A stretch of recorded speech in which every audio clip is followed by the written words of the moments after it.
পাচারের অর্ধেক টাকায় আমেরিকায় ফেরত আনতে ব্লিংকেনের সাথে ইউনূসের বৈঠক।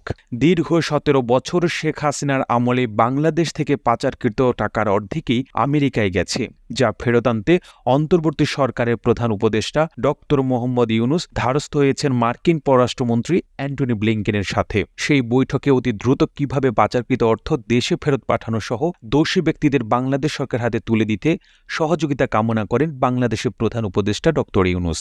নিউ ইয়র্কে স্থানীয় সময় গতকাল বৃহস্পতিবার সকালে অন্তর্বর্তী সরকারের প্রধান উপদেষ্টা ডক্টর মোহাম্মদ ইউনূসের সঙ্গে দেখা করেন মার্কিন পররাষ্ট্রমন্ত্রী অ্যান্টনি ব্লিংকেন। এ সময় ব্লিংকেন বাংলাদেশকে যুক্তরাষ্ট্রের সর্বাত্মক সহযোগিতার আশ্বাস দেন। পররাষ্ট্র মন্ত্রণালয়ের এক্স হ্যান্ডেলে এই কথা জানানো হয়েছে।